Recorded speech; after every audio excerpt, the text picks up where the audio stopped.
strong with a sense of belonging to something bigger than us. Flag hoisting ceremony.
उन्यासीवां स्वाधीनता दिवस समारोह।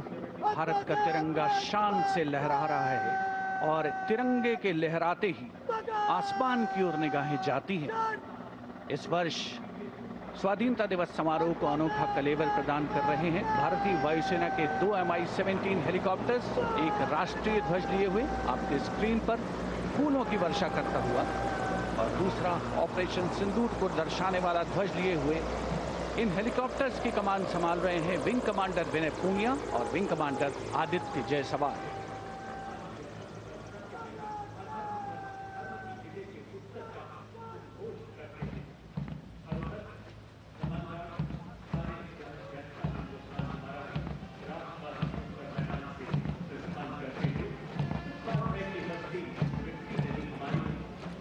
The National Flag Guard smartly marching away. These beautiful shots are strategically placed cameras. Some of the positions where our camera people are placed are in fact very difficult to reach also. But the aim of visual communication is to give you visual perfection.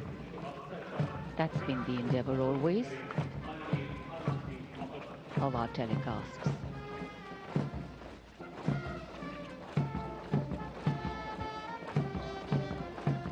National flag guard के जवान सुनहरी संगीतमय धुन पर अनुशासित ढंग से ज्ञानपथ के सामने से प्रस्थान कर रहे हैं और उत्कंठा से प्रतीक्षा माननीय प्रधानमंत्री महोदय के उद्बोधन की।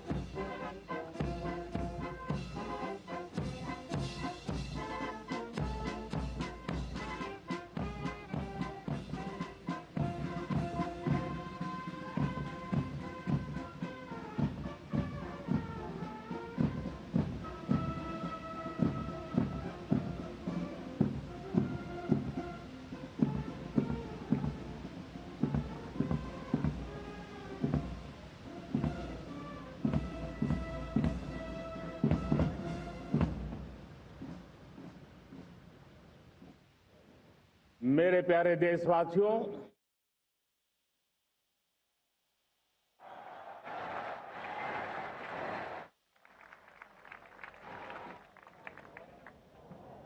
आजादी का ये महापर्व 140 करोड़ संकल्पों का पर्व है। आजादी का ये पर्व सामूहिक सिद्धियों का गौरव का पल है। हर हृदय उमंग से भरा हुआ है। देश एकता की भावना को निरंतर मजबूती दे रहा है। 140 करोड़ देशवासी आज तिरंगे के रंग में रंगे हैं। हर घर तिरंगा भारत के हर कोने से, चाहे रेगिस्तान हो या हिमालय की चोटियां, समंदर के तट हो या घनी आबादी वाले क्षेत्र, हर तरफ से एक ही गुंज है, एक ही जयकारा है। हमारी प्राण से भी प्यारी मातृभूमि का जयगान है।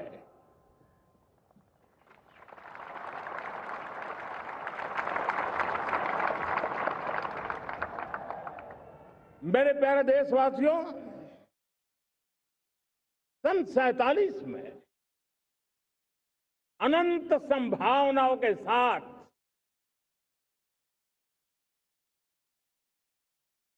कोटि कोटि भुजाओं के सामर्थ्य के साथ हमारा देश आजाद हुआ। देश की आकांक्षाएं उड़ाने भर रही थी, लेकिन चुनौतियां उससे भी कुछ ज्यादा थी। पूज्य बापू के सिद्धांतों पर चलते हुए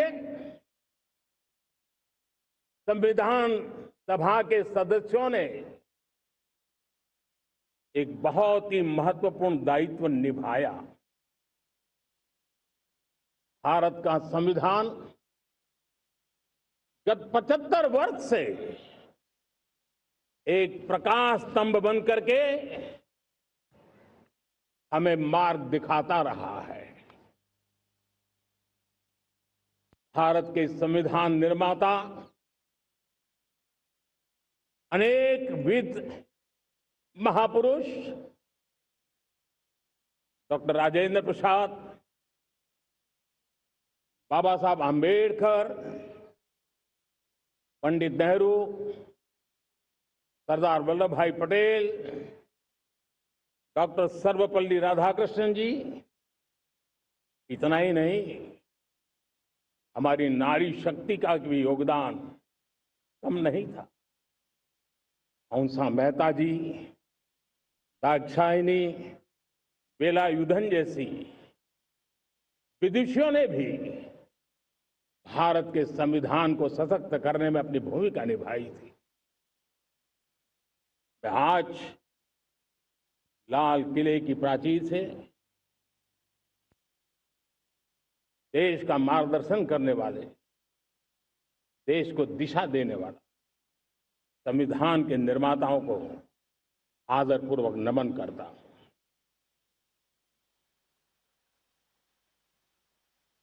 मेरे प्यारे देशवासियों, हम आज डॉक्टर श्यामा प्रसाद मुखर्जी की 125वीं जयंती भी मना रहे हैं। डॉक्टर श्यामा प्रसाद मुखर्जी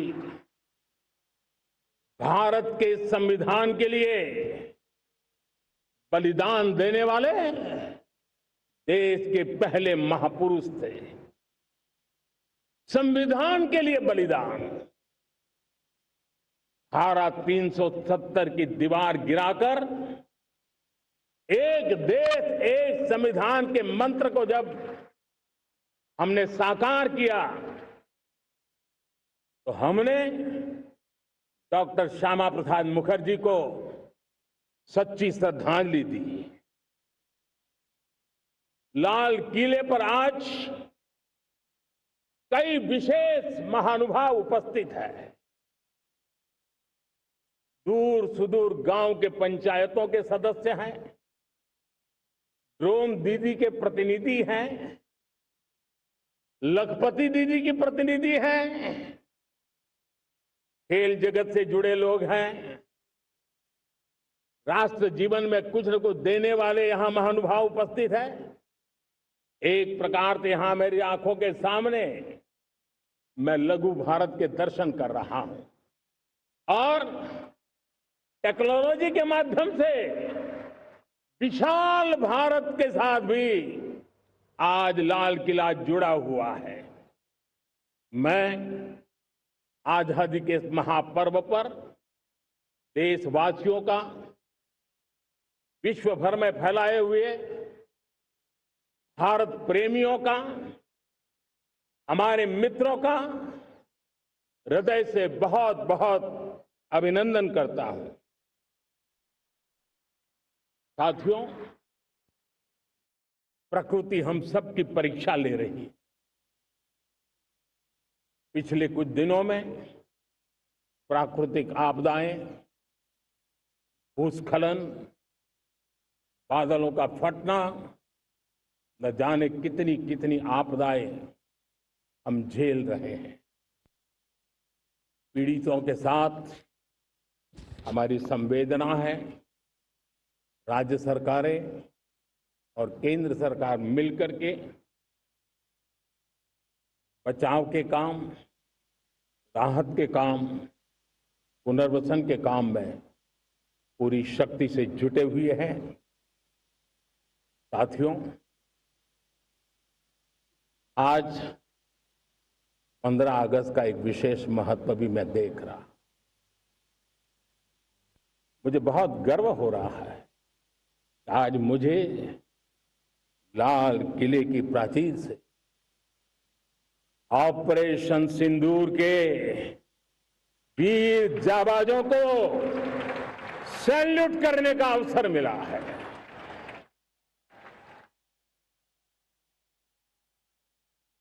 हमारे वीर जाबाज सैनिकों ने दुश्मनों को उनकी कल्पना से परे सजा दी है।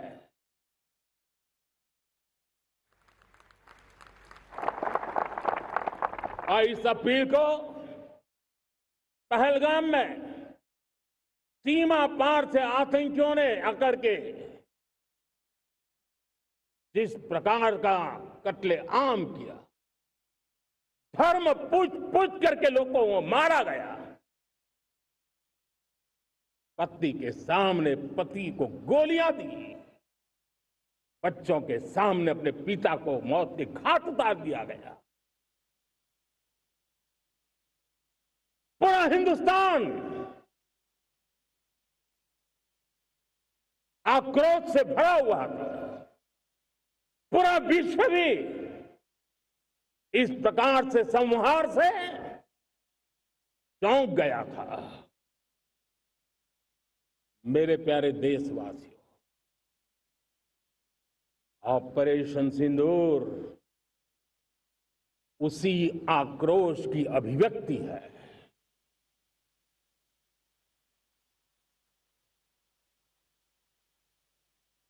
बाईस तारीख के बाद हमने हमारे सेना को खुली छूट दे दी। रणनीति वो तय करे, लक्ष्य वो तय करे, समय भी वो चुने, और हमारी सेना ने वो करके दिखाया जो कई दशकों तक कभी हुआ नहीं था। सैकड़ों किलोमीटर दुश्मन की धरती पर घुस करके आतंकी हेडक्वार्टर्स को मिट्टी में मिला दिया। आतंकी इमारतों को खंडहर बना दिया।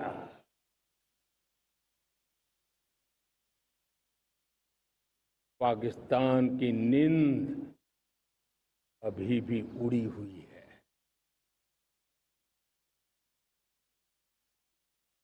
पाकिस्तान में हुई तबाही इतनी बड़ी है कि रोज नए नए खुलासे हो रहे हैं, नई नई जानकारियां आ रही। मेरे प्यारे देशवासियों, हमारा देश कई दशकों से आतंक को झेलता आया हुआ है। देश के सीने को छलनी कर दिया गया है। अब हमने एक न्यू नॉर्मल प्रस्थापित किया। आतंक को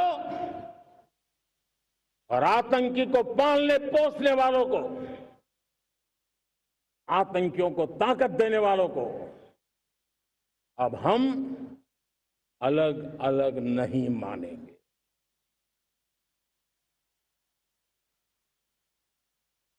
वो मानवता के समान दुश्मन है, उनके बीच कोई फर्क नहीं है। अब भारत ने तय कर लिया है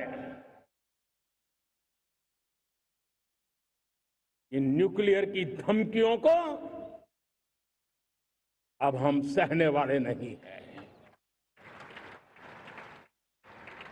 न्यूक्लियर ब्लैकमेल लंबे अरसे से चलाया, अब वो ब्लैकमेल नहीं सहा जाएगा।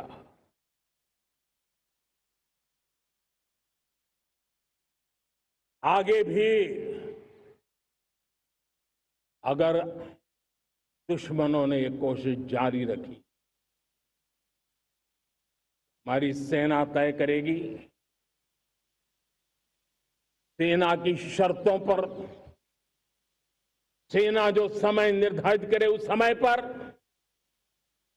सेना जो तौर तरीके तय करे उस तौर तरीके से, सेना जो लक्ष्य तय करे उस लक्ष्य को अब हम अमल में ला करके रहने वाले हैं। हम मुंह तोड़ जवाब देंगे। मेरे प्यारे देशवासियों, भारत ने तय कर लिया है, खून और पानी एक साथ नहीं बहेंगे।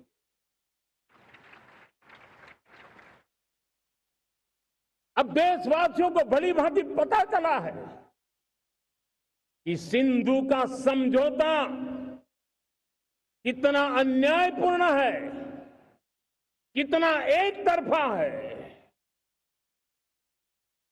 भारत से निकलती नदियों का पानी दुश्मनों के खेत को सींच रहा है और मेरे देश के किसान, मेरे देश की धरती पानी के बिना प्यासी है।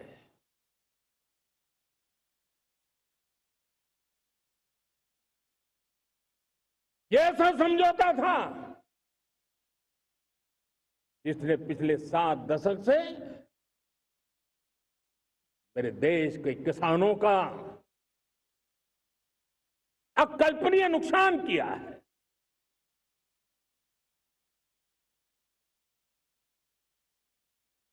अब हिंदुस्तान के हक का जो पानी है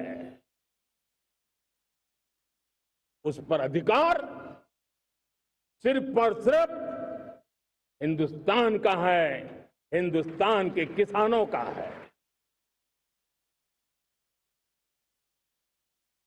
भारत कतई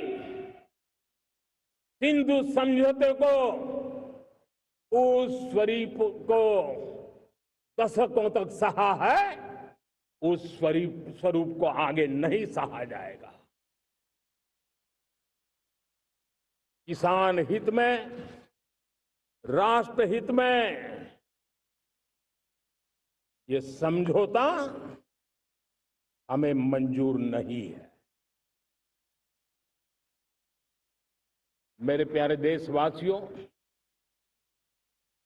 आजादी के लिए असंख्य लोगों ने बलिदान दी, अपनी जवानी खपा दी, जेलों में जिंदगी गुजारी है, फांसी के तख्त पर लटके हैं। कुछ लेने पाने बनने के लिए नहीं, मां भारती के स्वाभिमान के लिए, कोटि कोटि जनों की आजादी के लिए, गुलामी की जंजीरों को तोड़ने के लिए। और मन में एक ही भाव था, स्वाभिमान। साथियों, गुलामी ने हमें निर्धन बना दिया। गुलामी ने हमें निर्भर भी बना दिया। औरों पर हमारी निर्भरता बढ़ती गई। हम सब जानते हैं, आजादी के बाद कोटि कोटि जनों के पेट भरना बड़ी चुनौती थी। लेकिन यही मेरे देश के किसान हैं जिन्होंने खून पसीना एक करके देश के अन्न के भंडार भर दिए।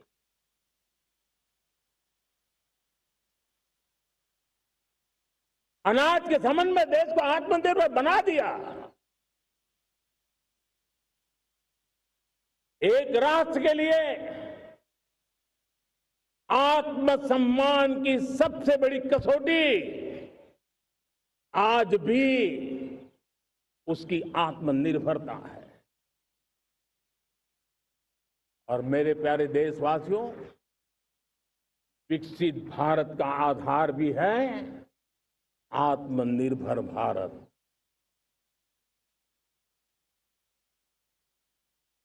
जो दूसरों पर ज्यादा निर्भर रहता है उसकी आजादी पर उतना ही बड़ा प्रश्न चिन्ह लग जाता है। और दुर्भाग्य तो तब बन जाता है जब निर्भरता की आदत लग जाए, पता ही ना चले हम कब आत्मनिर्भरता छोड़ रहे हैं और कब किसी के निर्भर हो जाते हैं। ये आदत खतरे से खाली नहीं है और इसलिए प्रतिपल जागरूक रहना पड़ता है आत्मनिर्भर होने के लिए। और मेरे प्यारे देशवासियों, आत्मनिर्भरता का नाता सिर्फ आयात और निर्यात, रुपये, पैसे, पाउंड, डॉलर यहां तक सीमित नहीं है। इतना सीमित अर्थ उसका नहीं है। आत्मनिर्भरता का नाता हमारे सामर्थ्य से जुड़ा हुआ है। और जब आत्मनिर्भरता खत्म होने लगती है तो सामर्थ्य भी निरंतर क्षीण होता जाता है। और इसलिए हमारे सामर्थ्य को बचाए रखने, बनाए रखने और बढ़ाए रखने के लिए आत्मनिर्भर होना बहुत अनिवार्य है। साथियों, हमने ऑपरेशन सिंदूर में देखा है मेड इन इंडिया की कमाल क्या थी। दुश्मन को पता तक न चला कि कौन से शस्त्रास्त्र है, ये कौन सा सामर्थ्य है जो पलक भर में उनको नष्ट कर रहा है। सोचिए, अगर हम आत्मनिर्भर होते न होते तो क्या ऑपरेशन सिंदूर इतनी त्वरित गति से हम कर पाते? पता नहीं कौन सप्लाई देगा नहीं देगा, साजो सामान मिलेगा नहीं मिलेगा, इसी की चिंता बनी रहती। लेकिन हमें मेड इन इंडिया की शक्ति हमारे हाथ में थी, सेना के हाथ में थी। इसलिए बिना चिंता, बिना रुकावट, बिना हिचकिचाहट हमारी सेना अपना पराक्रम करती रही। और ये पिछले 10 साल से लगातार डिफेंस के क्षेत्र में आत्मनिर्भरता पर हम एक मिशन लेकर के चले हैं, उसके नतीजे आज नजर आ रहे हैं। साथियों, मैं एक और विषय पर आपका ध्यान आकर्षित करना चाहता हूं। ये बात से कोई इनकार नहीं कर सकता कि 21वीं सदी टेक्नोलॉजी ड्रिवन सेंचुरी है। और जब टेक्नोलॉजी ड्रिवन है और इतिहास की तरफ नजर करें तो पता है इतिहास गवाह है, जिन जिन देशों ने टेक्नोलॉजी में महारत हासिल की, वो देश विकास की ऊंचाइयों को पार कर गए, शिखर पर पहुंच गए। आर्थिक शक्ति नए पैमाने पर पहुंचती गई। हम जब टेक्नोलॉजी के अलग अलग आयामों की बात करते हैं तो मैं आपका ध्यान आकर्षित करता हूं सेमीकंडक्टर्स पे। उदाहरण के तौर पे बताता हूं, मैं यहां लाल किले से किसी सरकार की आलोचना करने के लिए खड़ा नहीं हुआ और नहीं मैं करना चाहता, लेकिन देश की युवा पीढ़ी को जानकारी होना भी उतना जरूरी है। हमारे देश में 50-60 साल पहले सेमीकंडक्टर को लेकर के फाइलें शुरू हुई। 50-60 साल पहले फैक्ट्री का विचार चालू हुआ। आप मेरे नौजवानों जानकर के हैरान हो जाएंगे, आज सेमीकंडक्टर जो पूरी दुनिया की एक ताकत बन गया है, 50-60 साल पहले वो विचार, वो फाइलें अटक गई, लटक गई, अटक गई।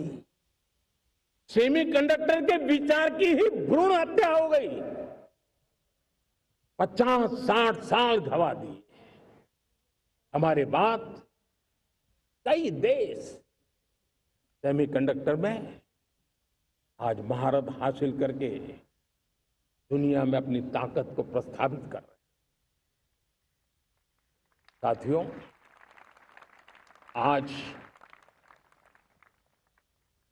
हमने उस बोझ से मुक्त होकर के मिशन मोड में सेमीकंडक्टर के काम को आगे बढ़ा है। 6 अलग अलग सेमीकंडक्टर के यूनिट्स जमीन पर उतर रहे हैं।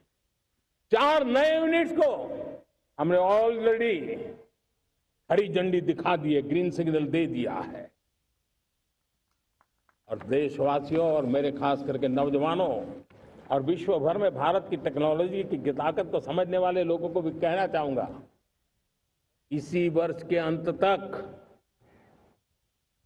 मेड इन इंडिया, भारत की बनी हुई,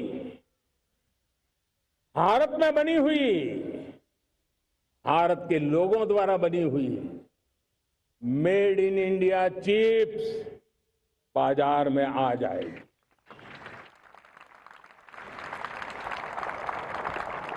मैं दूसरा उदाहरण देना चाहता हूं। अब ऊर्जा के क्षेत्र में हम सब जानते हैं कि हम एनर्जी के लिए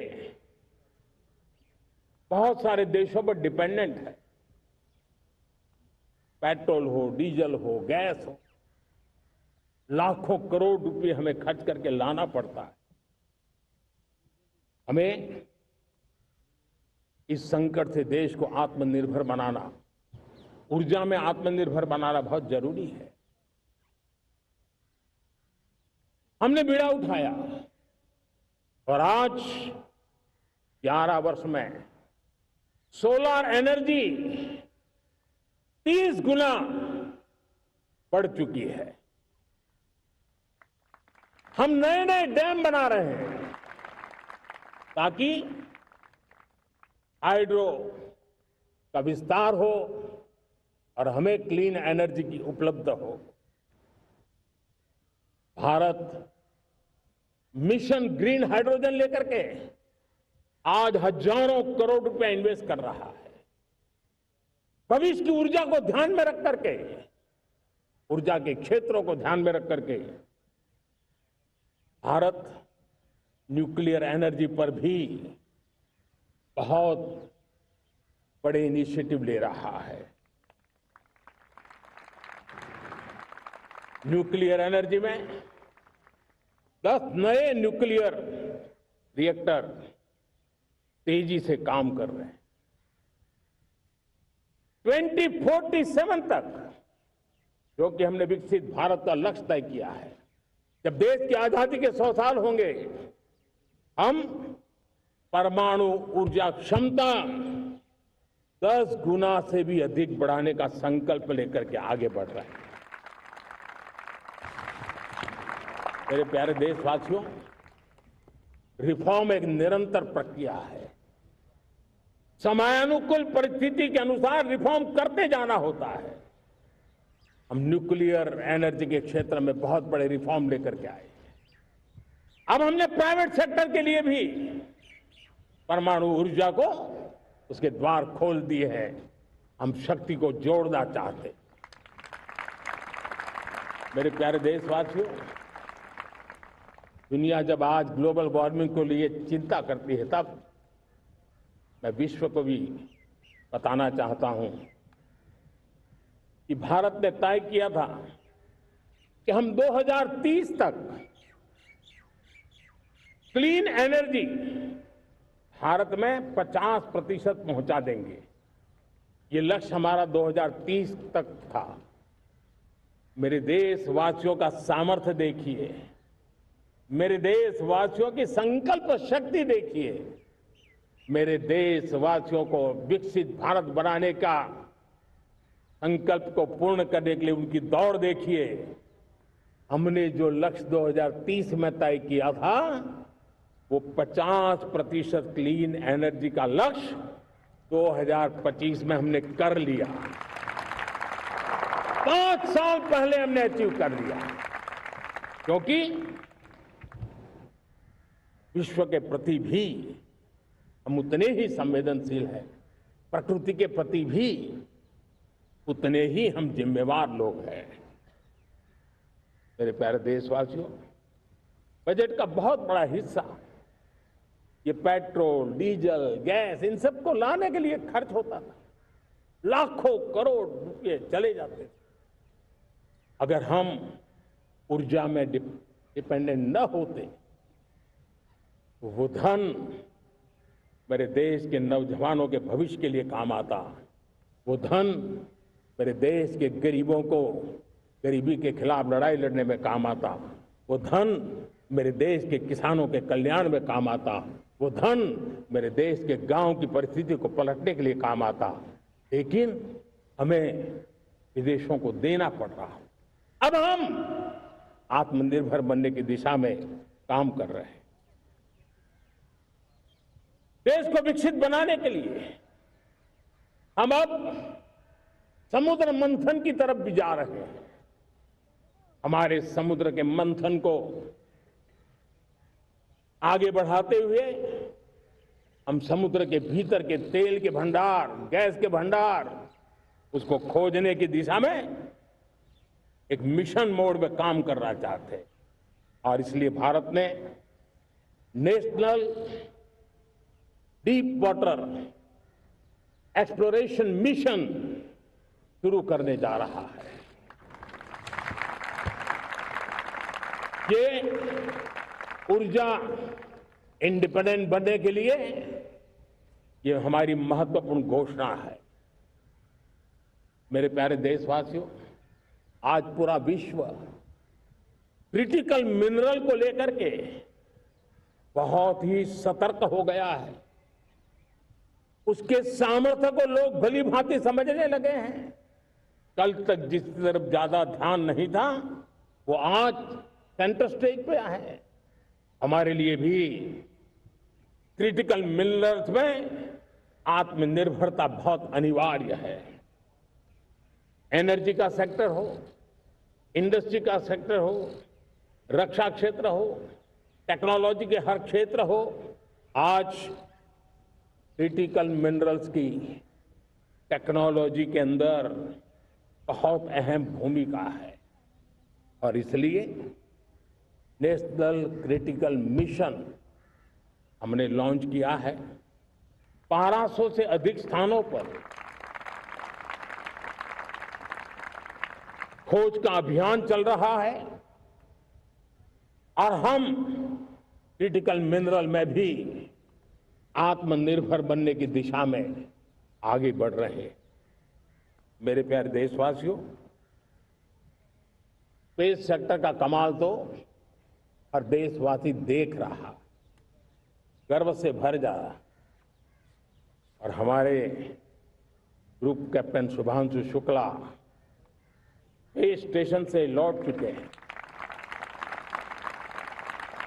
और आने वाले कुछ दिनों में वो भारत भी आ रहे हैं। हम स्पेस में भी अपने दम पर आत्मनिर्भर भारत गगनयान की तैयारी कर रहे हैं। हम अपने बलबूते पर हमारा अपना स्पेस स्टेशन बनाने की दिशा में हम काम कर रहे हैं। और पिछले दिनों स्पेस में जो रिफॉर्म किए गए, मुझे बहुत गर्व हो रहा है। मेरे देश के 300 से ज्यादा स्टार्टअप्स आप सिर्फ और सिर्फ स्पेस सेक्टर में काम कर रहे हैं और उन 300 स्टार्टअप में हजारों नौजवान पूरे सामर्थ्य के साथ जुटे हैं। ये है मेरे देश के नौजवानों की ताकत और ये है हमारे देश के नौजवानों के प्रति विश्वास। मेरे प्यारे देशवासियों, 140 करोड़ भारतवासी 2047 में जब आजादी के 100 साल होंगे, विकसित भारत के संकल्प को परिपूर्ण करने के लिए पूरी ताकत से जुटे हैं। इस संकल्प की पूर्ति के लिए भारत आज हर सेक्टर में आधुनिक इकोसिस्टम तैयार कर रहा है और आधुनिक इकोसिस्टम हर क्षेत्र में हमारे देश को आत्मनिर्भर बनाएगा। आज मेरा लाल किले की प्राचीर से मेरे देश के युवा वैज्ञानिकों को, मेरे टैलेंटेड यूथ को, मेरे इंजीनियर्स को और प्रोफेशनल्स को और सरकार के हर विभागों को भी मेरा आह्वान है, क्या हमारा अपना made in India fighter jets के लिए जेट इंजन हमारा होना चाहिए कि नहीं होना चाहिए?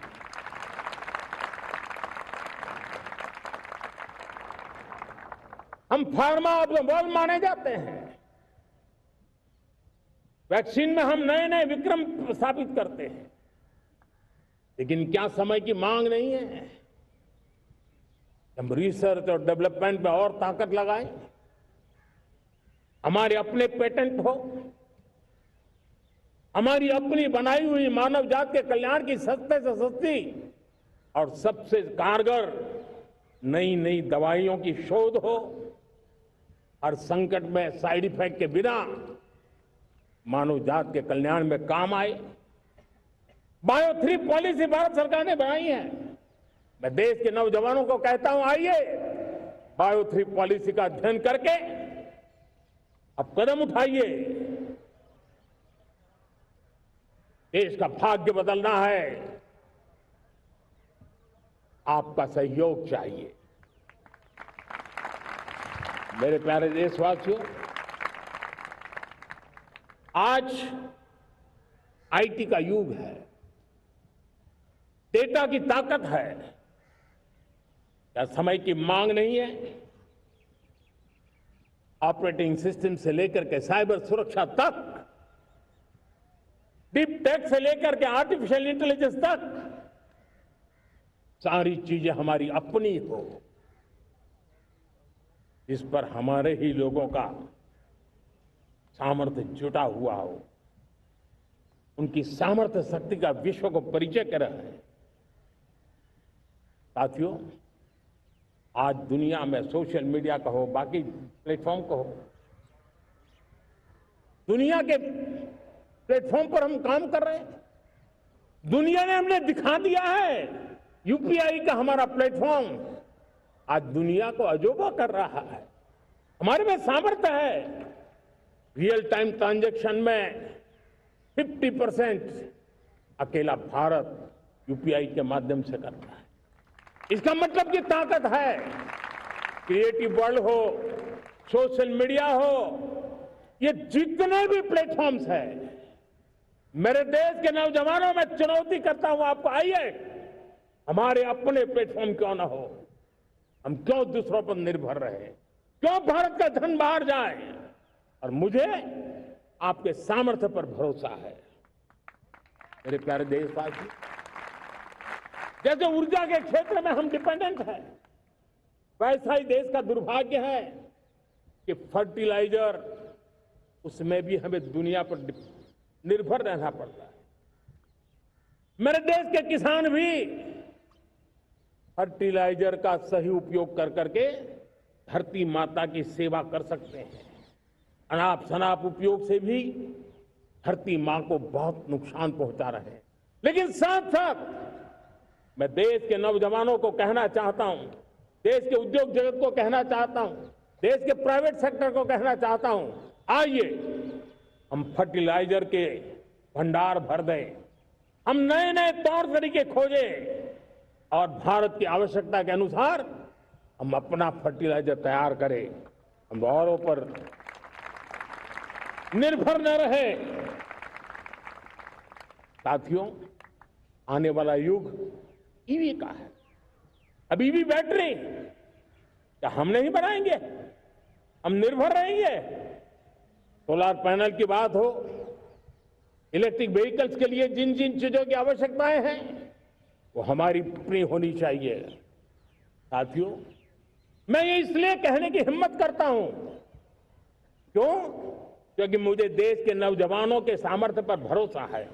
और भरोसा सिर्फ वो मेरे देश के नौजवान है इतने मात्र से नहीं है। कोविड के समय हम बहुत सारी चीजों पर निर्भर थे। तो मेरे देश के नौजवानों को कहा गया कि वैक्सीन हमारी अपनी चाहिए, देश ने करके दिखाया। कोविन प्लेटफॉर्म हमारा अपना होना चाहिए, देश ने करके दिखाया।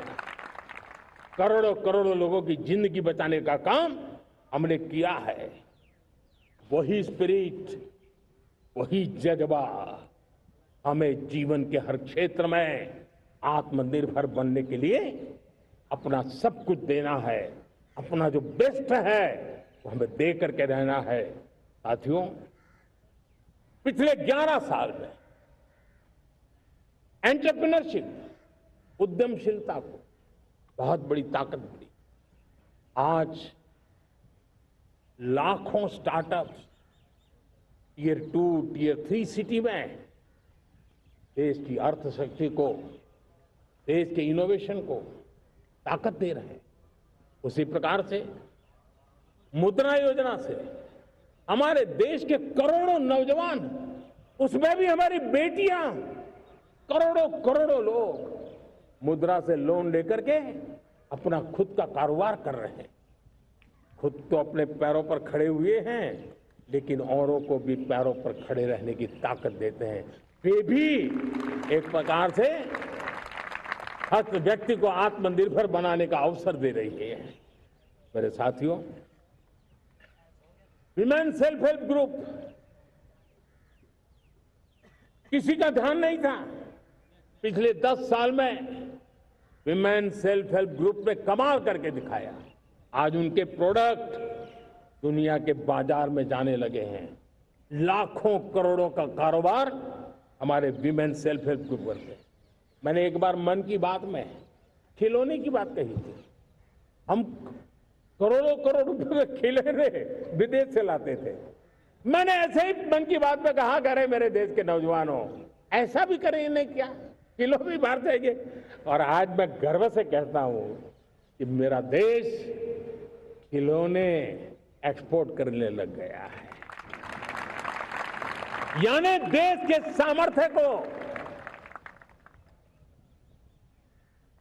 हर प्रकार के अवसर मिले, हर रुकावटों से मुक्ति मिले, उसको सर्वाधिक करने के लिए प्रेरित किया जाए। देश कर सकता है। मैं देश के युवाओं से कहता हूं, आइए आप इनोवेटिव आइडियाज लेकर के, आपके आइडियाज को मरने मत देना दोस्तों। आज का आपका आइडिया हो सकता है आने वाली पीढ़ी का भविष्य बना सकता है। मैं आपके साथ खड़ा हूं, मैं आपके लिए काम करने के लिए तैयार हूं। आपका साथी बन के काम करना तैयार हूं। अब आइए, हिम्मत जुटाइए, इनिशिएटिव लीजिए।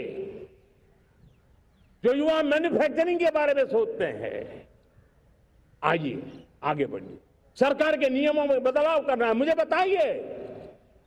अब देश रुकना नहीं चाहता है।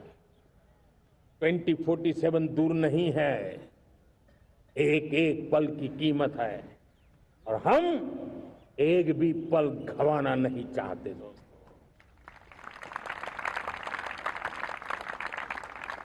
साथियों, ये आगे बढ़ने का अवसर है, बड़े सपने देखने का अवसर है, संकल्प के लिए समर्पित होने का अवसर है। जब सरकार आपके साथ है और मैं स्वयं आपके साथ हूं, तब हम नया इतिहास बना सकते हैं। साथियों, आज नेशनल मैन्युफैक्चरिंग मिशन पर बहुत तेजी से काम हो रहा है। हमारे एमएसएमई उसका लोहा दुनिया मानती है।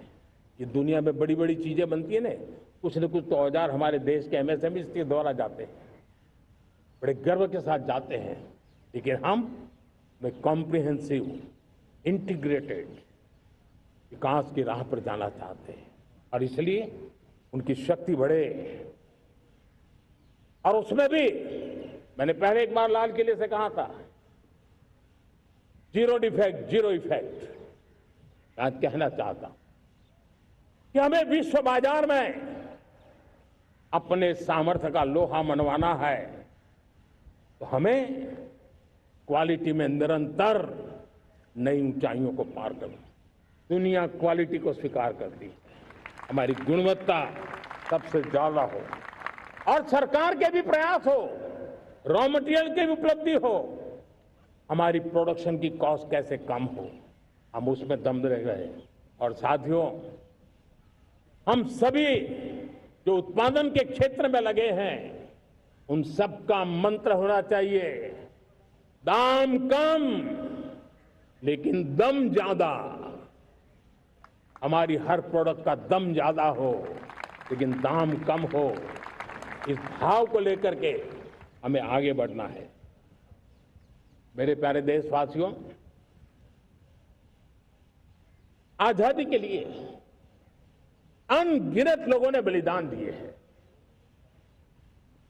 मैंने पहले भी कहा, जवानी खपा दी, फांसी पे लटक गए। क्यों? स्वतंत्र भारत के लिए। 75-100 साल पहले का वो कालखंड याद कीजिए।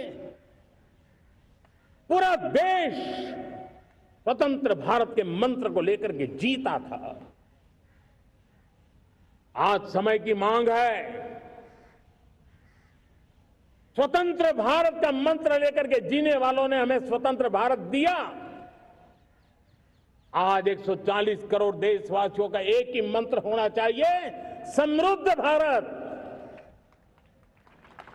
अगर कोटि कोटि लोगों के बलिदान से स्वतंत्र भारत हो सकता है, तो कोटि कोटि लोगों के संकल्प से, पुरुषार्थ से, आत्मनिर्भर बनने से, वोकल फॉर लोकल की बात करने से, स्वदेशी का मंत्र को जापने से समृद्ध भारत भी बन सकता है। वो पीढ़ी स्वतंत्र भारत के लिए खप गई थी, ये पीढ़ी समृद्ध भारत के लिए नए कदम उठाए, यही समय की मांग है। और इसलिए मैं आज बार बार आग्रह करता हूं और मैं देश के सभी इन्फ्लुएंसर्स को कहना चाहता हूं, इस मंत्र को आगे बढ़ाने में मेरी मदद कीजिए। मैं सभी राजनीतिक दलों को, राजनेताओं को सबसे कहता हूं कि आइए, ये किसी राजनीतिक दल का एजेंडा नहीं है, भारत हम सबका है। हम मिलकर के वोकल फॉर लोकल उस मंत्र को हर नागरिक के जीवन का मंत्र बनाएं। भारत में बनी हुई, भारत के नागरिकों के पसीने से बनी हुई वो चीजें जिसमें भारत की मिट्टी की महक हो और जो भारत के आत्मनिर्भर के संकल्प को ताकत देता हो, हम उसी को खरीदेंगे, हम उसी का उपयोग करेंगे। हम उस दिशा में आगे आए, यह हमारा सामूहिक संकल्प हो। देखते ही देखते हम दुनिया बदल देंगे दोस्तों। मैं आज हर छोटे मोटे व्यापारी को, दुकानदार से आग्रह करना चाहता हूं, आपकी भी जिम्मेवारी है। हम छोटे थे, हमने कभी बाजार में देखा नहीं था कि शुद्ध घी की दुकान, ऐसे ही लिखा जाता था घी की दुकान। लेकिन समय रहते लोग लिखने लगे शुद्ध घी की दुकान। मैं चाहता हूं देश में ऐसे व्यापारी आगे आए, ऐसे दुकानदार आए कि हाँ स्वदेशी माल बिकता है, वो बोर्ड लगा रहे हैं। हम स्वदेशी का गर्व करने लगे। हम स्वदेशी मजबूरी में नहीं, मजबूती के साथ उपयोग करेंगे, मजबूती के लिए उपयोग करेंगे और जरूरत पड़ी तो औरों को मजबूर करने के लिए उपयोग करेंगे। ये हमारी ताकत होनी चाहिए, ये हमारा मंत्र होना चाहिए। मेरे प्यारे देशवासियों,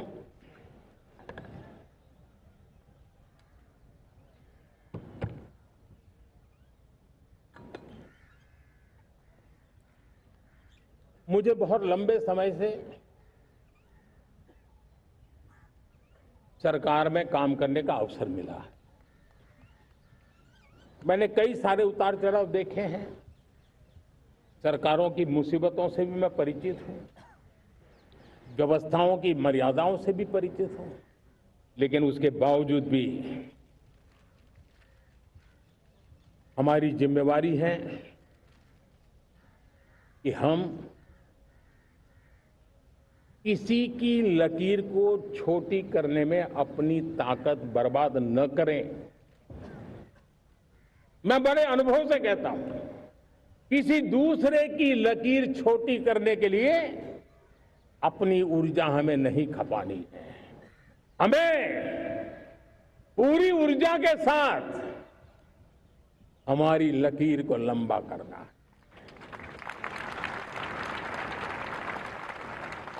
हम अगर अपनी लकीर लंबी करते हैं तो दुनिया भी हमारा लोहा मानेगी। आज जब वैश्विक परिस्थितियों में आर्थिक स्वार्थ दिनों दिन बढ़ रहा है, तब समय की मांग है कि हम उन संकटों के रोते बैठने की जरूरत नहीं है। हिम्मत के साथ हम अपनी लकीर को लंबी करें। और मैं 25 साल के शासन के अनुभव से कह सकता हूं, अगर ये रास्ता हमने चुन लिया, हर किसी ने चुन लिया, तो फिर कोई स्वार्थ हमें अपनी चंगुल में नहीं फंसा सकता है। मेरे प्यारे देशवासियों, बीता दशक रिफॉर्म, परफॉर्म, ट्रांसफॉर्म कर रहा है। लेकिन अब हमें और नई ताकत से जुड़ना है। पिछले दिनों हमने कई रिफॉर्म्स किए, एफडीआई हो, इंश्योरेंस कंपनी की बात हो, विश्व की यूनिवर्सिटीज को भारत के अंदर स्थान देने की बात हो, कई रिफॉर्म्स किए हैं। 40,000 से ज्यादा अनावश्यक कंप्लायंसेस को हमने खत्म किया है। इतना ही नहीं, 1500 से अधिक पुराने कानून जो बाबा आदम के जमाने के थे, उन सबको हमने खत्म कर दिया है। हमने दर्जनों कानूनों को सरल करने के लिए संसद में जाकर के जनता के हितों को सर्वोपरि रख करके बदलाव किए हैं। इस बार भी हो हल्ला के बीच लोगों तक बात पहुंची नहीं होगी, लेकिन एक बहुत बड़ा रिफॉर्म इनकम टैक्स एक्ट में हुआ है। करीब 280 से ज्यादा धाराएं हमने समाप्त करने का निर्णय किया है। और साथियों, सिर्फ आर्थिक मोर्चे पर ही रिफॉर्म नहीं, हमने नागरिक के जीवन को भी आसान बनाने के लिए रिफॉर्म किए। इनकम टैक्स रिफंड की बात हो, रिफॉर्म का परिणाम है। फेसलेस असेसमेंट की बात हो, रिफॉर्म का परिणाम है। 12 लाख तक आज इनकम टैक्स से मुक्ति दे देना, देश का जो भविष्य बनाने में उत्सुक है ऐसा मेरा मध्यम वर्ग का परिवार आज खुला नहीं समा रहा है। कभी किसी ने सोचा नहीं था कि 12 लाख रुपए तक का इनकम टैक्स पर जीरो कर दिया जाएगा। आज कर लिया है। जब देश का सामर्थ्य बढ़ता है तो देशवासियों को लाभ मिलता है। अंग्रेजों के जमाने से दंड संहिता में हम दबे पड़े थे। दंड का भय दिखा करके जीवन चल रहा था। 75 साल आजादी के ऐसे ही गए। हमने दंड संहिता को खत्म कर दिया, न्याय संहिता को ले आए हैं। न्याय संहिता में भारत के नागरिक के प्रति विश्वास का भाव है। भारत के नागरिक के अंदर अपनेपन का भाव है, संवेदनशीलताओं से भरा हुआ है। हमने रिफॉर्म की यात्रा को तेज करने के लिए बीड़ा उठाया। हम बहुत तेजी से आगे बढ़ना चाहते हैं। मैं चाहता हूं देशवासियों, देश के लिए कर रहा हूं, मैं मेरे लिए नहीं कर रहा हूं, किसी का बुरा करने के लिए नहीं कर रहा हूं। मेरे राजनीतिक दल, मेरे प्रतिस्पर्धी साथी भी देश की इस उज्जवल भविष्य के लिए आगे आए, हमारा साथ दे। स्ट्रक्चरल रिफॉर्म्स की बात हो, रेगुलेटरी रिफॉर्म्स की बात हो, पॉलिसी रिफॉर्म की चर्चा हो, प्रोसेस रिफॉर्म की चर्चा हो, प्रोसीड्यूरल रिफॉर्म्स करने की जरूरत हो, हर प्रकार के रिफॉर्म्स ये आज हमने मकसद बना करके चले हैं। और मेरे प्यारे देशवासियों, नेक्स्ट जनरेशन रिफॉर्म्स के लिए हमें एक टास्क फोर्स गठित करने का निर्णय किया है। ये टास्क फोर्स समय सीमा में इस काम को पूरा करे। वर्तमान नियम, कानून, नीतियां, रीतियां 21वीं सदी के अनुकूल, वैश्विक वातावरण में अनुकूल और भारत को 2047 में विकसित राष्ट्र बनाने के संदर्भ में नए सिरे से तैयार हो और उसका समय सीमा में अपना कार्य पूरा करने के लिए इस टास्क फोर्स की रचना की है।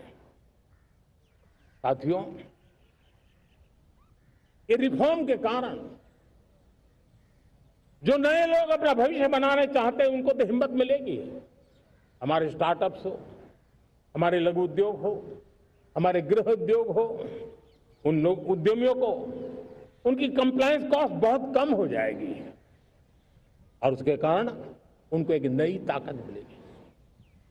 जो एक्सपोर्ट की दुनिया में उनको लॉजिस्टिक सपोर्ट के कारण, व्यवस्थाओं में बदलाव के कारण उनको एक बहुत बड़ी ताकत मिलेगी।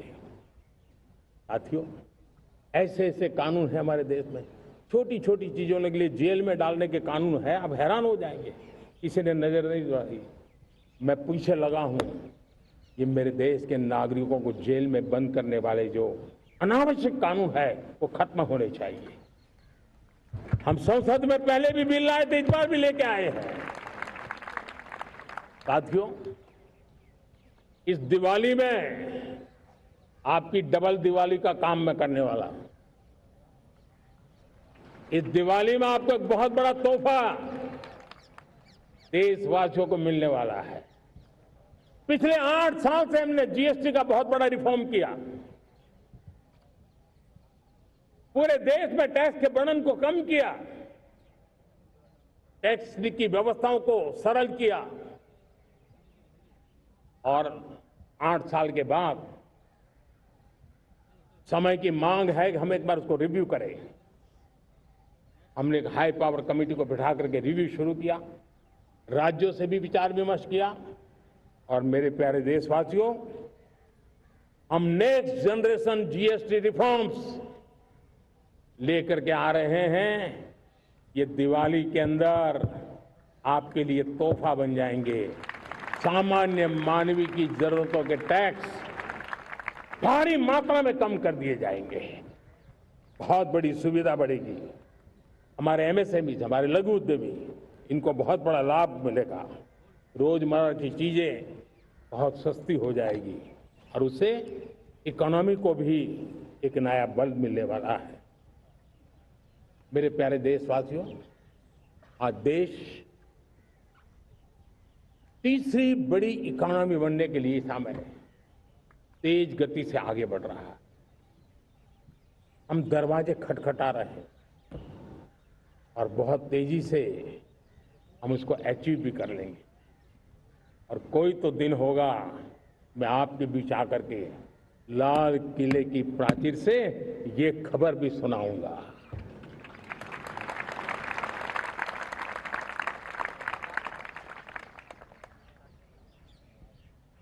आज भारत की अर्थव्यवस्था और आर्थिक स्थिति को लेकर पूरी दुनिया आश्वस्त है।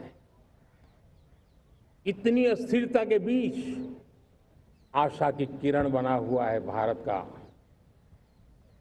फाइनेंशियल डिसिप्लिन, भारत की फाइनेंस की ऊर्जा। संकट के घेरे में जब अर्थव्यवस्था पड़ी हुई है तब भारत ही उसे बाहर निकलेगा, ये भरोसा दुनिया में पनपा है। आज इन्फ्लेशन कंट्रोल में है, फॉरेन एक्सचेंज रिजर्व हमारे बहुत मजबूत है, हमारे मैक्रो इकोनॉमिक इंडिकेटर्स बहुत मजबूत है। ग्लोबल रेटिंग एजेंसी भी लगातार भारत की सराहना करती हैं, भारत की अर्थव्यवस्था पर ज्यादा से ज्यादा विश्वास व्यक्त कर रही है। ये बढ़ती हुई अर्थव्यवस्था का लाभ मेरे देश के गरीबों को मिले, मेरे देश के किसानों को मिले, मेरे देश की नारी शक्ति को मिले, मेरे देश के मध्यम वर्ग को मिले, मेरे देश की विकास धारा को ताकत देने वाला बने। उस दिशा में हम नए नए प्रयास करें। आज युवाओं के लिए नए नए सेक्टर में हमारे नौजवानों के लिए अवसर बन रहे हैं। स्किल डेवलपमेंट, स्वरोजगार, बड़ी बड़ी कंपनियों में इंटर्नशिप, इस पर एक बहुत बड़े स्तर पर अभियान चल रहा है। और इसलिए देश के नौजवानों, आज मैं आपके लिए भी एक खुश खबर लेकर के आया। मेरे देश के नौजवानों के लिए आया। आज 15 अगस्त है। आज 15 अगस्त के ही दिन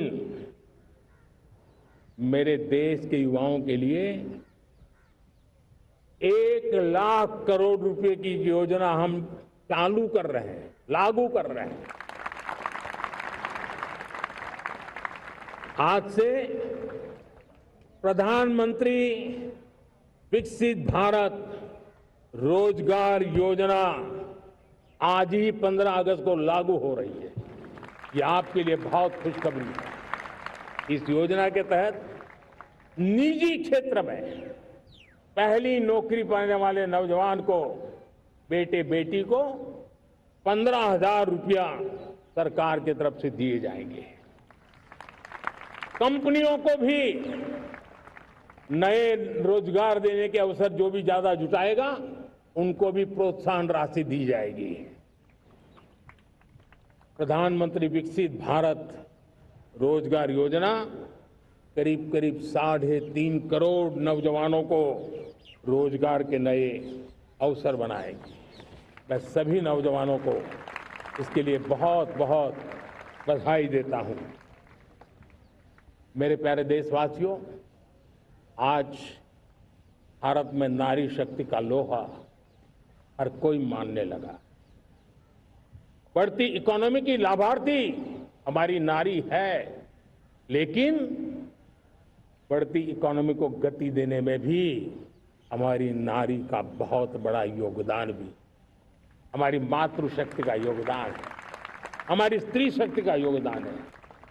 स्टार्टअप से लेकर स्पेस सेक्टर तक हमारी बेटियां छाई हुई हैं, खेल के मैदान में छाई हुई हैं, फौज में चमक रही है। आज गर्व के साथ नारी कंधे से कंधा मिलाकर के देश की विकास यात्रा में भागीदार हो रही। देश गर्व से भर गया जब एनडीए की विमेन कैडेट्स उनका पहला पास आउट हुआ था। पूरा देश गर्व से भर गया था। सारे टीवी चैनल उसी के पीछे लगे हुए थे। कितने बड़े गौरव की पल थी। Self help group, 10 crore self help group की बहनें क्या कमाल कर रही है। नमो ड्रोन दीदी नारी शक्ति की एक नई पहचान बनी। गांव में मुझे एक बहन मिली, वो कहती मुझे अब तो गांव वाले पायलट कह करके बुलाते हैं। बड़े गर्व से कह रहे हैं। ज्यादा पढ़ी लिखी नहीं थी लेकिन उसका रतबा पैदा हुआ है। साथियों, हमने 3 करोड़ महिलाओं को लखपति दीदी बनाने का संकल्प लिया था। 3 करोड़। और मुझे आज संतोष है कि हम तेज गति से काम कर रहे हैं। समय से पहले 3 करोड़ का लक्ष्य पार कर लेंगे। और आज मैं खुशी से देश को बताना चाहता हूं कि मेरे नारी शक्ति का सामर्थ्य देखिए। देखते ही देखते 2 करोड़ महिलाएं लखपति दीदी बन चुकी है। आज कुछ लखपति दीदी हमारे सामने बैठी है। ये है मेरे सामर्थ्य। और मेरा विश्वास है दोस्तों, भारत की विकास यात्रा में उनकी भागीदारी बढ़ने वाली है। मेरे प्यारे देशवासियों, मेरे देश के किसानों का भारत की अर्थव्यवस्था में बहुत बड़ा योगदान है। भारत के किसानों की मेहनत रंग ला रही है। पिछले साल अनाज के उत्पादन में मेरे देश के किसानों ने के पुराने सारे विक्रम तोड़ दिए। ये सामर्थ्य है मेरे देश का। उतनी ही जमीन, लेकिन व्यवस्थाएं बदली, पानी पहुंचने लगा, अच्छे सीड्स मिलने लगे, किसानों को अच्छी सुविधाएं मिलने लगी, तो वो अपना सामर्थ्य देश के लिए बढ़ा रहा है। आज भारत दूध, दाल, जूट जैसे उत्पादन में नंबर 1 है दुनिया में। आज दुनिया का दूसरा सबसे बड़ा फिश प्रोड्यूसर। मेरे मछुआरा भाई बहनों की ताकत देखिए। फिश प्रोड्यूसर में दुनिया में हम दूसरे नंबर पर पहुंच चुके हैं। आज भारत चावल, गेहूं, फल और सब्जी के उत्पादन में भी दुनिया में दूसरे नंबर पर पहुंच चुका है। साथियों, आपको खुशी होगी, मेरे देश के किसान जो पैदावार देते हैं, आज वो उत्पादन दुनिया के बाजार में पहुंच रहा है। 4 लाख करोड़ रुपया एग्रो प्रोडक्ट का एक्सपोर्ट हुआ है। ये मेरे देश के किसानों ने हमें ताकत दिखाई है। हम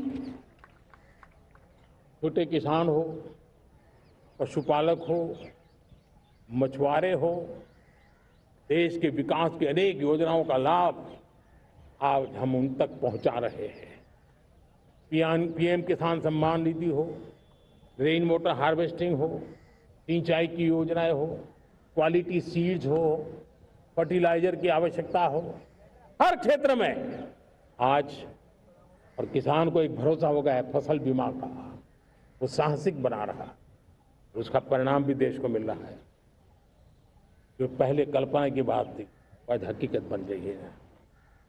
देशवासियों, हमारे देश के पशुधन को बचाने के हमें कोविड की वैक्सीन मुफ्त में मिली, वो तो याद है, लेकिन हम पशुधन के लिए भी अब तक 125 डोज मुफ्त में पशुओं को लगा चुके हैं। फूट एंड माउथ डिसीज से मुक्ति पाने के लिए, जो हमारा यहाँ उत्तर भारत में उसे खुरपका मुंहपका बीमारी कहते हैं, उसे बचाने के लिए 125 करोड़ डोज हम लगा चुके हैं और मुफ्त में लगा चुके हैं। हम खेती के मामले में देश के वो जिले जहां के किसान औरों से पीछे रह गए।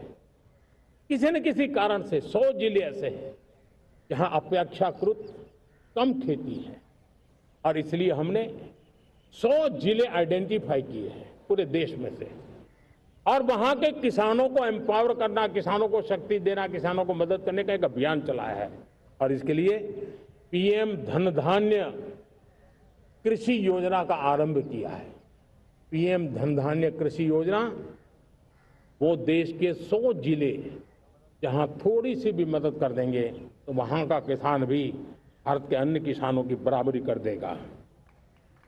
मेरे प्यारे देशवासियों, भारत के किसान, भारत के पशुपालक, भारत के मछुआरे, ये हमारी सबसे बड़ी प्राथमिकता है। भारत के किसान, भारत के मछुआरे, भारत के पशुपालक, उनसे जुड़ी किसी भी अहितकारी नीति के आगे मोदी दीवार बन के खड़ा है।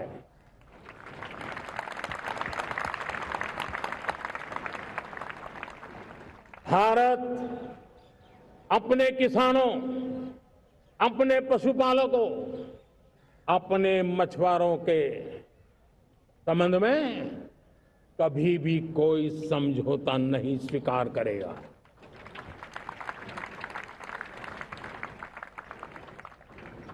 प्यारे देशवासियों, गरीबी क्या होती है मुझे किताबों में पढ़ना नहीं पड़ा है, मैं जानता हूं। सरकार में भी रहा हूं और इसलिए मेरी कोशिश रही है कि सरकार फाइलों में नहीं होनी चाहिए। सरकार देश के नागरिकों की लाइफ में होनी चाहिए। दलित हो, पीड़ित हो, शोषित हो, वंचित हो, उनके लिए सकारात्मक रूप से सरकारें प्रोएक्टिव हो, सरकारें प्रो पीपल हो। उस दिशा में हम निरंतर प्रयास कर रहे हैं। समाज के हर जरूरत व्यक्ति के लिए।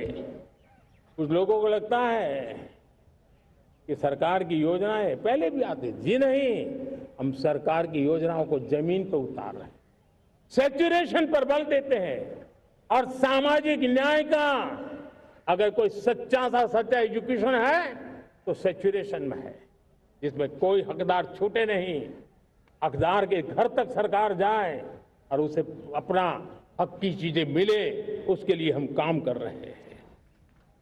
जनधन अकाउंट जब खोले गए ना, वो सिर्फ बैंक का अकाउंट था ऐसा नहीं है, उसे एक स्वाभिमान मिला था कि बैंक के दरवाजे मेरे लिए भी खुलते हैं, मैं भी बैंक के दरवाजे में जाकर के टेबल पे हाथ रख करके बात कर सकता हूं। ये विश्वास हमने जगाया है।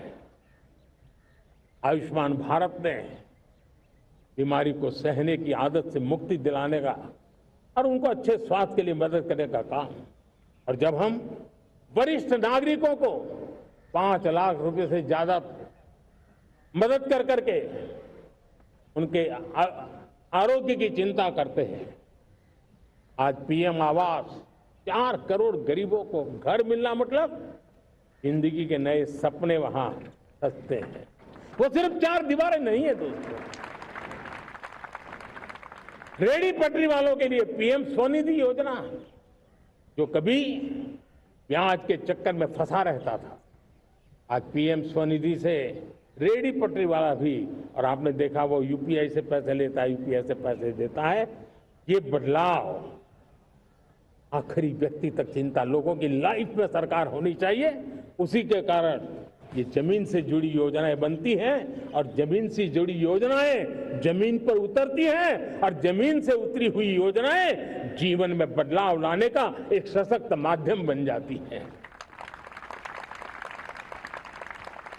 एक समय था, गरीब हो, पीड़ित हो, आदिवासी, वंचित हो, दिव्यांग हो, हमारी विधवा माताएं बहनें हो, अपने हक के लिए दर दर भटकते रहते थे। तक सरकारी दफ्तरों में चक्कर लगाते लगाते जिंदगी पूरी हो जाती। आज सरकार आपके दरवाजे पर आती है, सैचुरेशन के अप्रोच को लेकर के आती है। करोड़ों लाभार्थियों को सरकारी योजनाओं का लाभ मिल रहा है। डायरेक्ट बेनिफिट ट्रांसफर एक बहुत बड़ा क्रांतिकारी काम हुआ है। साथियों, गरीबी हटाओ के नारे देश ने बहुत सुने हैं, लाल किले से भी सुने, और देश सुन सुन करके थक गया था और देश ने मान लिया था कि गरीबी हट नहीं सकती है। लेकिन जब हम योजनाओं को गरीब के घर तक ले जाते हैं, विश्वास को गरीब के मन में हम पैदा करते हैं, अब मेरे देश के 25 करोड़ गरीब गरीबी को परास्त कर करके, गरीबी से बाहर निकल करके एक नया इतिहास बनाते हैं। आज 10 करोड़ गरीब और 10 वर्ष में 25 करोड़ से ज्यादा गरीब गरीबी को परास्त कर करके गरीबी से बाहर निकले हैं और एक न्यू मिडिल क्लास तैयार हुआ है।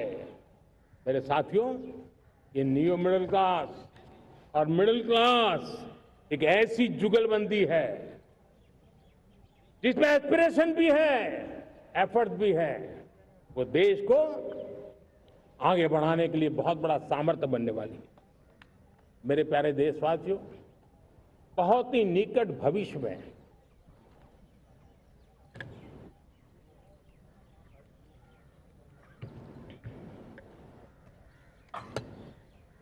मेरे प्यारे देशवासियों, बहुत ही निकट भविष्य में महान समाज सुधारक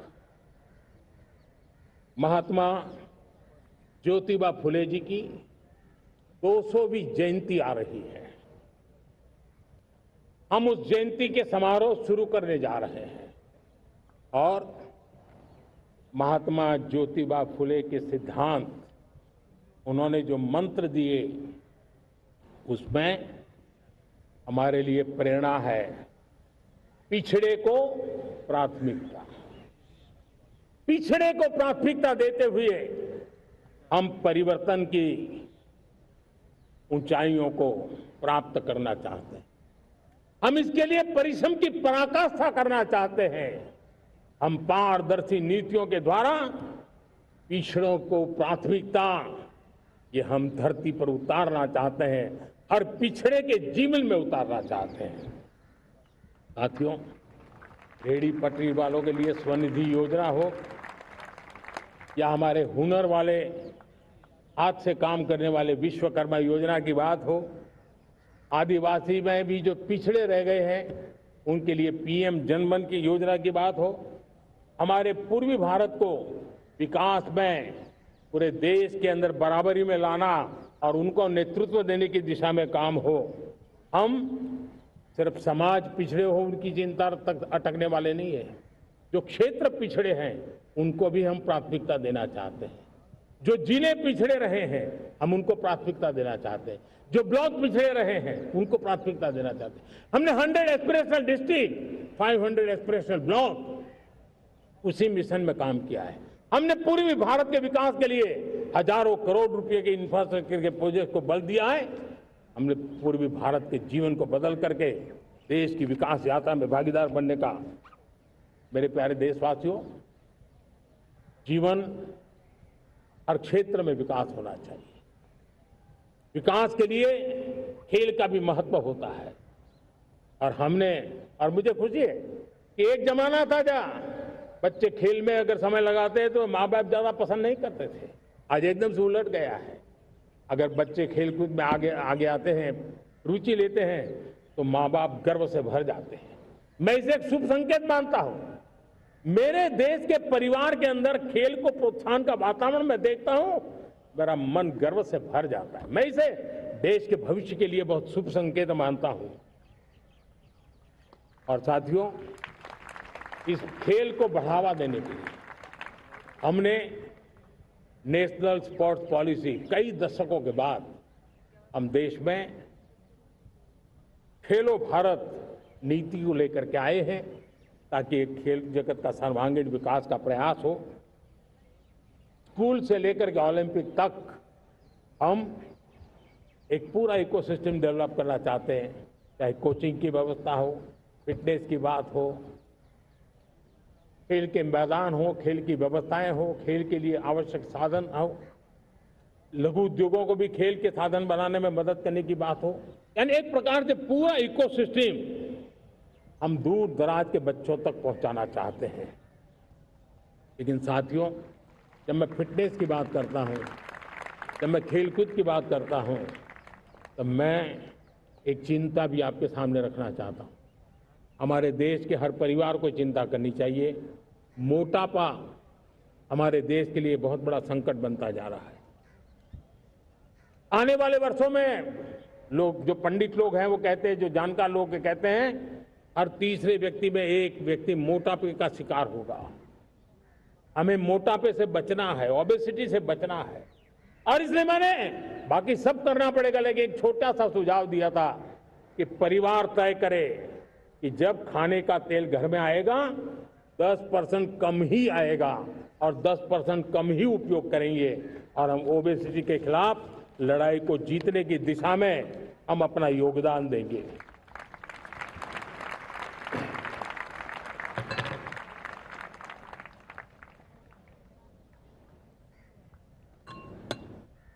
मेरे प्यारे देशवासियों, हमारा देश भाग्यवान है।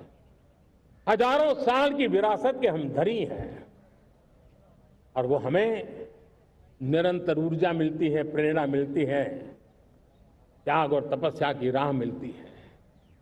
आज गुरु तेग बहादुर, यह वर्ष गुरु तेग बहादुर जी का 350वां शहीदी वर्ष है। देश की संस्कृति की रक्षा, भारत के मूल्यों की रक्षा के लिए उन्होंने अपना सब कुछ न्योछावर कर दिया। मैं आज उनको नमन करता हूं। साथियों, हमारी संस्कृति की ताकत हमारी विविधता है। हम विविधता को सेलिब्रेट करना चाहते हैं, हम विविधता को सेलिब्रेट करने की आदत बनाना चाहते हैं। यह हमारा गौरव है कि हमारा भारत माँ का ये बगीचा कितने विविध प्रकार के फूलों से सजा हुआ है, कितनी विविधताएं हैं। ये विविधता हमारे लिए एक बहुत बड़ा, हमारी विरासत है, बहुत बड़ा गौरव है।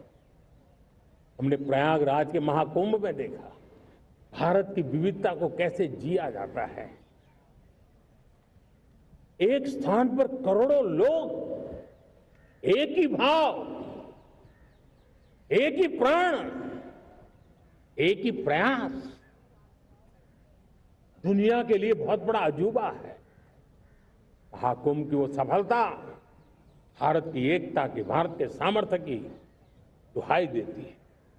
साथियों, हमारा देश भाषाओं की विविधता से बहुत ही भरा हुआ है, पुलकित है, और इसीलिए हमने मराठी, असमिया, बांग्ला, पाली, प्राकृत को क्लासिकल लैंग्वेज का दर्जा दिया है।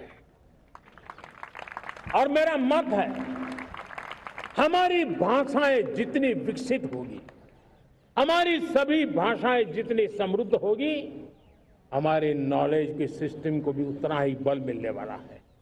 और हमारी वो ताकत है, आज जब डेटा का जमाना है ना, तो ये ताकत दुनिया के लिए भी बड़ी ताकत बन सकती है। इतना सामर्थ्य हमारी लैंग्वेज में। हमें हमारी सभी भाषाओं पर गर्व होना चाहिए। हमारी सभी भाषाओं के विकास के लिए हर किसी ने बनते हुए प्रयास करना चाहिए। साथियों, पांडुलिपि में हमारे ज्ञान के भंडार पड़े हैं, लेकिन उसके प्रति उदासीनता रही है। इस बार हमने ज्ञान भारतम योजना के तहत देश भर में जहां भी हस्तलिखित ग्रंथ है, जहां पांडुलिपियां हैं, सदियों पुराने जो दस्तावेज हैं, उनको खोज खोज करके आज की टेक्नोलॉजी का उपयोग करते हुए उस ज्ञान की समृद्धि को आने वाली पीढ़ियों के लिए काम आए, उस दिशा में काम कर रहे हैं। मेरे प्यारे देशवासियों, हमारा स्पष्ट मत है, यह देश सिर्फ सरकारें नहीं बनाती है, यह देश राजसत्ता पर विराजमान लोग ही नहीं बनाते हैं, ये देश शासन की धुरा संभालने वाले नहीं बनाते हैं। ये देश बनता है कोटि कोटि जनों के पुरुषार्थ से, ऋषियों के, मुनियों से, वैज्ञानिकों के, शिक्षकों के, किसानों के, जवानों के, सेना के, मजदूरों के, हर किसी के प्रयास से देश बनता है। हर किसी का योगदान होता है, व्यक्ति का भी होता है, संस्थाओं का भी होता है। आज मैं बहुत गर्व के साथ एक बात का जिक्र करना चाहता हूं। आज से 100 साल पहले एक संगठन का जन्म हुआ, राष्ट्रीय स्वयंसेवक संघ। 100 साल की राष्ट्र की सेवा एक बहुत ही गौरवपूर्ण स्वर्णिम पृष्ठ है। व्यक्ति निर्माण से राष्ट्र निर्माण के संकल्प को लेकर के 100 साल तक मां भारती का कल्याण का लक्ष्य लेकर के लक्षावधि स्वयंसेवकों ने मातृभूमि के कल्याण के लिए अपना जीवन समर्पित किया है। सेवा, समर्पण, संगठन और अप्रतिम अनुशासन, ये जिसकी पहचान रही है, ऐसा राष्ट्रीय स्वयंसेवक संघ दुनिया का ये सबसे बड़ा एनजीओ है। एक प्रकार से 100 साल का उसका समर्पण का इतिहास है। आज लाल किले की प्राचीर से 100 साल की इस राष्ट्र सेवा की यात्रा में योगदान करने वाले सभी स्वयंसेवकों को आदरपूर्वक स्मरण करता हूं और देश गर्व करता है राष्ट्रीय स्वयंसेवक संघ की इस 100 साल की भव्य समर्पित यात्रा को, और हमें प्रेरणा देता रहेगा। मेरे प्यारे देशवासियों, हम समृद्धि की ओर जा रहे हैं, लेकिन समृद्धि का रास्ता सुरक्षा से गुजरता है। पिछले 11 वर्षों में राष्ट्र सुरक्षा, राष्ट्र रक्षा, राष्ट्र के नागरिकों की रक्षा, इन सभी मोर्चों पर हमने पूरे समर्पण भाव से काम किया है। हम बदलाव लाने में सफल हुए हैं। यह देश जानता है कि हमारे देश का बहुत बड़ा जनजातीय क्षेत्र नक्सलवाद की चपेट में, माओवाद की चपेट में पिछले कई दशकों से लहूलुहान हो चुका था। सबसे ज्यादा नुकसान मेरे आदिवासी परिवारों को हुआ। आदिवासी माताओं बहनों ने अपने सपने के होनहार बच्चों को खो दिया। नौजवान बेटे गलत रास्ते पर खींच लिए गए, भटकाए गए, उनकी जीवन को तबाह कर दिया गया। हमने फौलादी हाथ से काम लिया। एक समय था कभी 125 से ज्यादा जिलों में नक्सलवाद अपनी जड़ें जमा चुका था।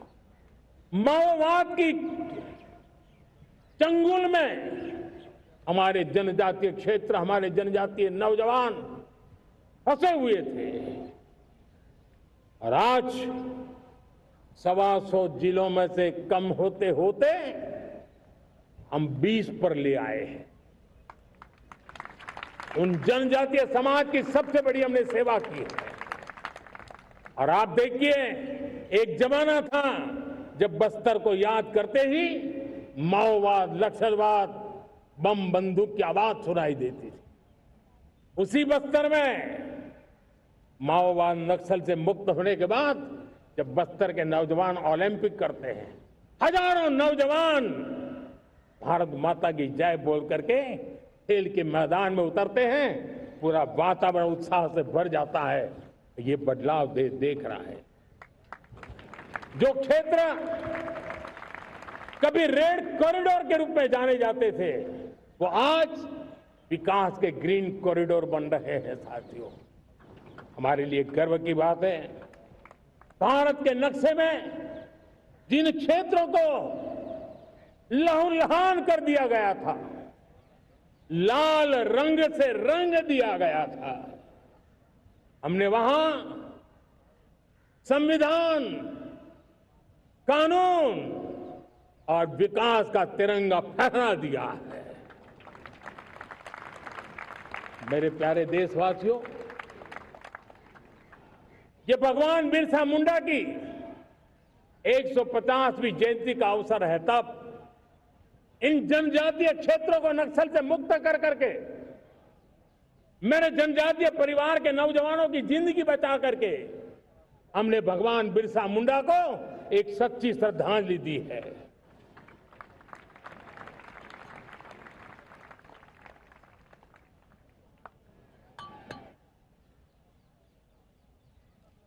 मेरे प्यारे देशवासियों, मैं आज देश के सामने एक चिंता, एक चुनौती के संबंध में आगाह करना चाहता हूं। षड्यंत्र के तहत, सोची समझी साजिश के तहत देश की डेमोग्राफी को बदला जा रहा है। एक नए संकट के बीज बोए जा रहे हैं और ये घुसपैठिए मेरे देश के नौजवानों की रोजी रोटी छीन रहे हैं। एक घुसपैठिए मेरे देश की बहन बेटियों को निशाना बना रहे हैं। ये बर्दाश्त नहीं होगा। ये घुसपैठिए भोले भाले आदिवासियों को भ्रमित करके उनकी जमीनों पर कब्जा कर रहे हैं। ये देश सहन नहीं करेगा। और इसलिए मेरे प्यारे देशवासियों, जब डेमोग्राफी परिवर्तन होता है, सीमावर्ती क्षेत्रों में डेमोग्राफी में परिवर्तन होता है, तब राष्ट्रीय सुरक्षा के लिए संकट पैदा होता है। देश की एकता, अखंडितता और प्रगति के लिए ये संकट पैदा, सामाजिक तनाव के बीज बो देता है। और कोई देश अपना देश घुसपैठियों के हवाले नहीं कर सकता है, दुनिया का कोई देश नहीं कर सकता है, तो हम भारत को कैसे कर सकते हैं? हमारे पूर्वजों ने त्याग और बलिदान से आजादी पाई है, हमें स्वतंत्र भारत दिया है। उन महापुरुषों के प्रति हमारा कर्तव्य है कि हम हमारे देश में ऐसी हरकतों को स्वीकार न करें। उनकी सच्ची श्रद्धांजलि होगी। और इसलिए मैं आज लाल किले की प्राचीर से कहना चाहता हूं, हमने एक हाई पावर्ड डेमोग्राफी मिशन शुरू करने का निर्णय किया है। ये मिशन, इस मिशन के द्वारा ये जो भीषण संकट नजर आ रहा है, भारत पे मंडरा रहा है जो संकट है, उसको निपटाने के लिए तय समय में सुविचारित, सुनिश्चित रूप से अपने कार्य को करेगा। उस दिशा में हम आगे बढ़ रहे हैं। मेरे प्यारे देशवासियों, कल जन्माष्टमी का पावन पर्व है। भगवान श्री कृष्ण का जन्मोत्सव देश में मनाया जाता है। साथियों, जब मुझे भगवान श्री कृष्ण याद आते हैं तो हम देख रहे हैं कि पूरे विश्व में आज युद्ध के तौर तरीके बदल रहे हैं। हमने देखा है कि भारत युद्ध के हर नए तौर तरीकों को निपटने में समृद्ध है। हमने ऑपरेशन सिंदूर में दिखा दिया है, टेक्नोलॉजी में जो भी महारत थी पाकिस्तान ने हमारे सैन्य ठिकानों पर, हमारे एयरबेस पर, हमारे संवेदनशील स्थलों पर, हमारे आस्था के केंद्रों पर, हमारे नागरिकों पर मिसाइल्स, ड्रोन अनगिनत मात्रा में उन्होंने वार किया। देश ने देखा है, लेकिन देश को सुरक्षित रखने के जो प्रयास पिछले 10 साल में हुए हैं, उस ताकत का परिणाम था कि उनके हर हमले को हमारे जाबाजों ने और हमारी टेक्नोलॉजी ने तिनके की तरह बिखेर दी।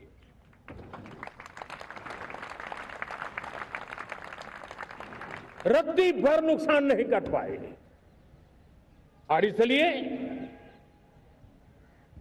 जब युद्ध के मैदान में टेक्नोलॉजी का विस्तार हो रहा है, टेक्नोलॉजी हावी हो रही है, तब राष्ट्र की रक्षा के लिए, देश के नागरिकों की सुरक्षा के लिए हमें भी, हमने जो आज महारत पाई है वो महारत का और विस्तार करने की जरूरत है। हमने आज जो महारत पाई है उसको लगातार अपग्रेडेड करते रहने की आवश्यकता है। और इसलिए साथियों, मैंने एक संकल्प लिया है, मुझे आपके आशीर्वाद चाहिए, कोटि कोटि देशवासियों के आशीर्वाद चाहिए, क्योंकि समृद्धि कितनी ही क्यों न हो, अगर सुरक्षा के प्रति उदासीनता बरतते हैं तो समृद्धि भी किसी काम की नहीं रहती। और इसलिए सुरक्षा का महत्व बहुत बड़ा है। और इसलिए मैं आज लाल किले की प्राचीर से कह रहा हूं, आने वाले 10 साल में 2035 तक राष्ट्र के सभी महत्वपूर्ण स्थलों, जिनमें सामरिक के साथ साथ सिविलियन क्षेत्र भी शामिल है, जैसे अस्पताल हो, रेलवे हो, जो भी आस्था के केंद्र हो, उन्हें टेक्नोलॉजी के नए प्लेटफॉर्म द्वारा पूरी तरह सुरक्षा का कवच दिया जाएगा। ये सुरक्षा का कवच लगातार विस्तार होता जाए, देश का हर नागरिक सुरक्षित महसूस करे, किसी भी प्रकार की टेक्नोलॉजी हम पर वार करने आ जाए, हमारी टेक्नोलॉजी उससे बेहतर सिद्ध हो। और इसलिए आने वाले 10 साल 2035 तक मैं ये राष्ट्रीय सुरक्षा कवच का विस्तार करना चाहता हूं, मजबूती देना चाहता हूं, आधुनिक बनाना चाहता हूं। और इसलिए भगवान श्री कृष्ण से प्रेरणा पाकर के हमने श्री कृष्ण का जो सुदर्शन चक्र था, उस सुदर्शन चक्र की राह को चुना है। आप में से बहुत लोगों को याद होगा, जब महाभारत की लड़ाई चल रही थी, श्री कृष्ण ने अपने सुदर्शन चक्र से सूर्य के प्रकाश को रोक दिया था और दिन में ही अंधेरा कर दिया था। सूर्य प्रकाश को सुदर्शन चक्र से रोक दिया था। और तब अर्जुन ने जो शपथ ली थी जयद्रथ का वध करने की, उस प्रतिज्ञा को अर्जुन पूर्ण कर पाए थे। वो सुदर्शन चक्र के पराक्रम और रणनीति का परिणाम था। अब देश सुदर्शन चक्र मिशन लॉन्च करेगा।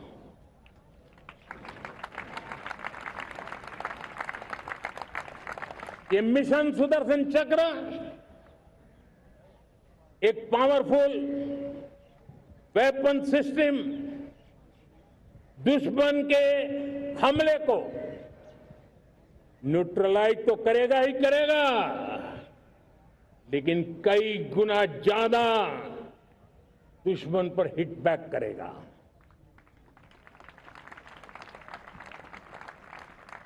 हमने भारत के इस मिशन सुदर्शन चक्र के लिए कुछ मूलभूत बातें भी तय की है। आने वाले 10 सालों में हम उसको प्रखरता से आगे बढ़ाना चाहते हैं। एक तो ये पूरी आधुनिक सिस्टम, इसके लिए रिसर्च, डेवलपमेंट, उसकी मैन्युफैक्चरिंग हमारे देश में ही हो हमारे देश के नौजवानों के टैलेंट से हो, हमारे देश के लोगों के द्वारा बनी। दूसरा, एक ऐसी व्यवस्था होगी जो वॉरफेयर के हिसाब से भविष्य में क्या क्या संभावनाएं हैं उसका हिसाब किताब लगा करके +1 की स्ट्रेटेजी वर्कआउट करेगी। और तीसरा, सुदर्शन चक्र की एक ताकत थी, वो बहुत ही प्रिसाइज, जहां जाना था वहीं जाता था और वापस श्री कृष्ण के पास लौट के आता था। हम इस सुदर्शन चक्र के द्वारा भी टारगेटेड प्रिसाइज एक्शन के लिए भी व्यवस्था को विकसित करने की दिशा में आगे बढ़ेंगे। और इसलिए युद्ध के बदलते तौर तरीकों में राष्ट्र की सुरक्षा, नागरिकों की सुरक्षा के लिए मैं बड़े प्रतिबद्धता के साथ इस कार्य को आगे बढ़ाने के लिए वचन देता हूं। मेरे प्यारे देशवासियों, जब हम लोकतंत्र की बात करते हैं, स्वतंत्र भारत की बात करते हैं, तब हमारा संविधान हमारे लिए सर्वोच्च दीप स्तंभ होता है, हमारा प्रेरणा का केंद्र होता है। लेकिन आज से 50 साल पहले भारत के संविधान का गला घोंट दिया गया था, भारत के संविधान के पीठ पे छुरा भोंक दिया गया था, देश को जेल खाना बना दिया गया था, आपातकाल लगा दिया गया था, इमरजेंसी थोप दी गई थी। इमरजेंसी के 50 साल हो रहे हैं। देश की किसी भी पीढ़ी ने संविधान की हत्या के इस पाप को कभी भूलना नहीं चाहिए। संविधान की हत्या करने वाले पापियों को नहीं भूलना चाहिए। और हमें भारत के संविधान के प्रति अपने समर्पण को और मजबूती देते आगे बढ़ना चाहिए। वो हमारी प्रेरणा है। मेरे प्यारे देशवासियों, मैंने इसी लाल किले से पंच प्रण की बात कही थी। आज लाल किले से फिर से एक बार मेरे देशवासियों का पुनः स्मरण जरूर करना चाहता हूं। विकसित भारत बनाने के लिए न हम रुकेंगे, न हम झुकेंगे। हम परिश्रम की पराकाष्ठा करते रहेंगे और अपनी आंखों के सामने 2047 में विकसित भारत बना करके रहेंगे। मेरे प्यारे देशवासियों, हमारा दूसरा प्रण है कि हम हमारे जीवन में, हमारी व्यवस्थाओं में, हमारे नियम कानून परंपराओं में गुलामी का एक भी कण अब बचने नहीं देंगे। हम हर प्रकार की गुलामी से मुक्ति पाकर के ही रहेंगे। मेरे प्यारे देशवासियों, हम अपनी विरासत पर गर्व करेंगे। हमारी पहचान का सबसे बड़ा आभूषण, सबसे बड़ा गहना, सबसे बड़ा मुकुटमणि हमारी विरासत है। हम विरासत का गर्व करेंगे। मेरे प्यारे देशवासियों, इन सब के लिए एकता, ये मंत्र सबसे बड़ा शक्तिशाली मंत्र है। और इसलिए एकता की डोर को कोई काट न सके, ये हमारा सामूहिक संकल्प होगा। मेरे प्यारे देशवासियों, मां भारती के प्रति कर्तव्य निभाना ये पूजा से कम नहीं है, तपस्या से कम नहीं है, आराधना से कम नहीं है। और उसी भाव से हम सब मातृभूमि के कल्याण के लिए परिश्रम की पराकाष्ठा करते हुए 2047 विकसित भारत के लक्ष्य को पार करने के लिए अपने आप को अपा देंगे, अपने आप को झोंक देंगे। जो भी सामर्थ्य है कोई भी अवसर को छोड़ेंगे नहीं। इतना ही नहीं, नए अवसरों को निर्माण करेंगे और निर्मित करने के बाद हम 140 करोड़ देशवासियों के सामर्थ्य से आगे बढ़ते ही रहेंगे, बढ़ते ही रहेंगे, बढ़ते ही रहेंगे। मेरे प्यारे देशवासियों, हमें याद रखना है, 140 करोड़ देशवासियों को याद रखना है, परिश्रम में जो तपा है, परिश्रम में जो तपा है, उसने ही तो इतिहास रचा है। परिश्रम में जो तपा है, उसने ही तो इतिहास रचा है। जिसने फौलादी चट्टानों को तोड़ा है, जिसने फौलादी चट्टानों को तोड़ा है, उसने ही समय को मोड़ा है। जिसने फौलादी चट्टानों को तोड़ा है, उसने ही समय को मोड़ा है। और समय को मोड़ देने का भी, समय को मोड़ देने का भी यही समय है, सही समय है। मेरे प्यारे देशवासियों, एक बार फिर आप सबको आजादी के इस महान पर्व की अनेक अनेक शुभकामनाएं देता हूं, बहुत बहुत बधाई देता हूं। मेरे साथ बोलेंगे, जय हिंद, जय हिंद, जय हिंद। भारत माता की, भारत माता की, भारत माता की। वंदे, वंदे, वंदे। बहुत बहुत धन्यवाद। जनगण मन अधिनायक जय हे भारत भाग्य विधाता। पंजाब सिंध गुजरात मराठा द्राविड़ उत्कल बंग।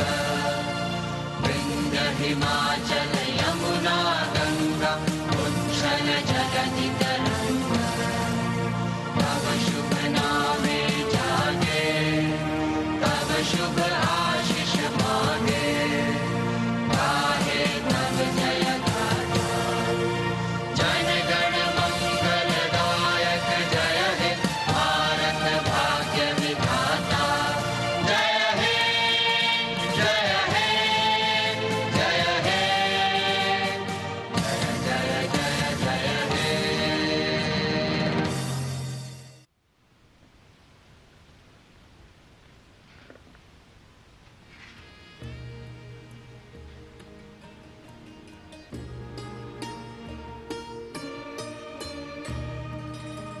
Prime Minister Narendra Modi concluding another very well received and successful Independence Day address from the ramparts of Red Fort. तो लाल किले के प्राचीर से प्रधानमंत्री नरेंद्र मोदी ने ध्वजारोहण किया और उसके बाद अपना संबोधन देश को दिया।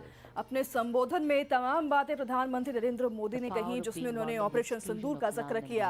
उन्होंने दिवाली पर सबसे बड़े gift GST reform, next generation GST की बात भी की और साथ ही उन्होंने भाषा को चल रहे देश में विवाद पर भी अपनी बात रखी और भाषा को किस तरह से हमें अपनाना चाहिए, हमारी जो भाषा है देश की उसमें किस तरह से गर्व लेना चाहिए, इस पर भी प्रधानमंत्री नरेंद्र मोदी ने अपना संबोधन रखा। और तमाम बात प्रधानमंत्री नरेंद्र मोदी ने आज का जो थीम था नया भारत, उस पर उसके आधारित पर बात करते हुए कहा।